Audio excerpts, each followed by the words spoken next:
დიახ, საქალაქო სასამართლოში ზუსტად 12 საათზე არის ჩანიშნული ნიკა მელიას სასამართლო პროცესი. სავარაუდოდ უკვე გზაში ყავთ. ნიკა მელია რუსთავის მე-12 დაწესებულებიდან ხდება მისი ეტაპირება საქალაქო სასამართლოში. დღეს თითქმის 150-დიანი პატიმრობის შემდეგ პირველად გამოჩნდება მელია საზოგადოების წინაშე. სავარაუდოდ ისარგებლებს სიტყვის უფლებით, გააკეთებს განცხადებას და ილაპარაკებს მათ შორის მისი გატაცების საქმესთან დაკავშირებითაც 5 თვის განმავლობაში ელოდებოდა მელია ამ სასამართლო პროცესის ჩანიშვნას, რადგან სწორედ 5 თვის წინ მოუწყო ჩასაფრება ძალოვანმა უწყებამ ოპოზიციის ლიდერს, გაიტაცეს მელია ისე რომ დამალეს დაკავების ოქმი.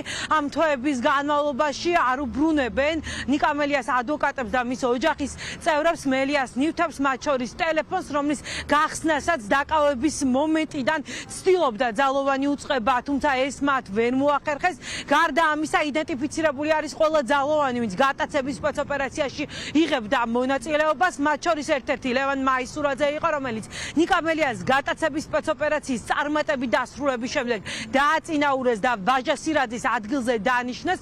საპატრულო პოლიცია ჩააბარეს მას.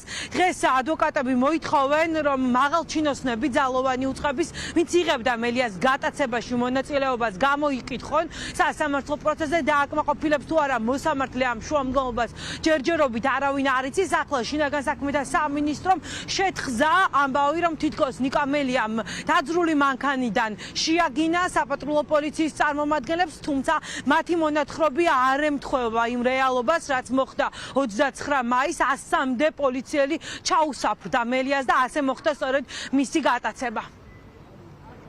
თვითონ დაჭირდა შინაგან საქმეთა სამინისტროს მოეფიქრებინა ის ხული, რაც ოქში ასახვა. საქმეში რაიმე მტკიცებულება არ არის. მათ შორის მტკიცებულებებს რომ არ ეარსება ამ საქმეზე, იმიტომ ჩამოგლიჯეს ვიდეო სათვალთვალო კამერები ნიკა მელიას მანქანიდან, იმიტომ წაართვეს მობილური ტელეფონი მას და მის თანხმლებს. ჩვენ გვექნება დღეს წერილობით შუამდგომლობები. მათ შორის ის რომ ორი თბილისში არსებობს, ორი ტარტიშვილის ქუჩა და ეს არის იდენტიფიცირებული ატაკის სახით. რომელი მოწმე პოლიციელებმაც ჩააბარეს და აღნიშნულ საქმეს ურთავს. ამ ხალხმა ჩაიდინა სისხლის სამართლის დანაშაული და ცრუ ინფორმაცია მიაწოდა მათ შორის ადმინისტრაციულ ორგანოს. თქვენ იცით რომ თვეების განმავლობაში ჩვენ არაერთხელ საჯაროდ მათ შორის წერილობით მოვითხოვეთ რომ ადმინისტრაციულ წარმოებაში მოხდა იყო ჩვენი ჩართვა, რაც რა თქმა უნდა ასევე შინაგან საქმეთა სამინისტრომ არ უზრუნველყო. კაცი გაიტაცეს 5 თვის წინ ბანდიტურად რაღაც დახვდნენ ლისის მიმდებარე ტერიტორიაზე და ნაცვლად იმისა რომ იქეთ ვიღაცა დაესაჯათ და იქეთ ვიღაცა გამოევლინათ როგორც დამნაშავე, ნიკა მელიას ედავებიან რომ მან რაღაც პოლიციელებს დაუწყო გინება იმიდან რა ქვია მანქანის ფანჯრიდან, რაც აი ისეთი აბსურდი არის რომ არავის მაგის არ ჯერა. ეს არის დასტური იმისა, რომ მიუხედავად ამდენი დისკრედიტაციისა და შავი კამპანიისა, ერთი საქმეს და ერთი საბუთიც არ აქვს ისეთი, არც ნიკა მელიას და არც ერთ პოლიტიკური პარტიის წინააღმდეგ, რომელიც მართლა რაიმე დანაშაულს შეიცავს. ის კაცი, ვინც ეს ღონისძიება ჩაატარა და ნიკა მელიას მანქანაში ეს ხელი დაგლიჯა ვიდეო კამერები, რომ ერთი საბუთიც არ ყოფილიყო, ის კაცი ეგრევე დააწინაურეს, მერე გადაიყვანეს რაღაც სამართლოს უფროსად და ხო, ანუ ამ ველურ სისტემას არის დაფუძნებული ქართული ოცნება. ამ კონკრეტულ საქმეს ისევე როგორც სხვა ყველა დანარჩენ საქმეს, რომელიც უკავშირდება აზრის გამოხატვის თავისუფლებას და ასევე პოლიტიკურ საქმეებს, რა თქმა უნდა, არავითარი კავშირი არ აქვს მართლმსაჯულებასთან. მოცემულ შემთხვევაში ამ მოცემულ კონკრეტულ საქმეში ნიკა მელია ისე იქნა გატაცებული, რომ შემდგომ გავიგეთ, რომ თურმე ადმინისტრაციული წესით მოუხდენიათ მისი დაკავება. რა თქმა უნდა, აქაც გვექნება საქმე სამართლებრივ აბსურდთან. ადამიანი გაიტაცეს და მხოლოდ შემდგომ ცდილობდნენ მოეხდინათ, შეეკერათ, ასე ვთქვათ, საქმე, სადაც გაუჭირდათ საქმის შეკერვა. აუცილებლად, როგორც კი შეიცვლება ყველაფერი, ყველა ეს პირი აგებს პასუხს.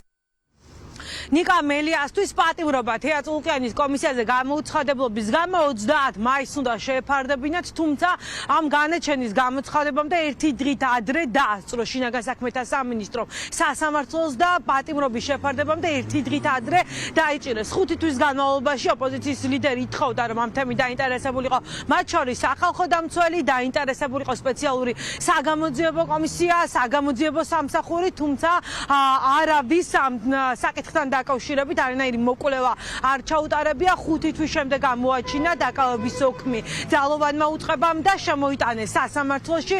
12 საათზე არის ხდომა ჩანიშნული. თორნიკე ქოჩქიანი იქნება ის მოსამართლე, რომელსაც მელია საქმესთან დაკავშირებით მოუწევს მსჯელობა. 150 დღიანი პატიმრობის შემდეგ დღეს პირველად მოვა ნიკა მელია სასამართლო პროცესზე. ის არ აღიარებს სასამართლოს ლეგიტიმურობას, ისევე როგორც ქართული ოცნების, თუმცა როგორც ადვოკატმა განაცხადა, მას სურს გააკეთოს პოლიტიკური განცხადება და ამ სხდომას სწორედ პოლიტიკური განცხადების გასაკეთებლად გამოიყენებს.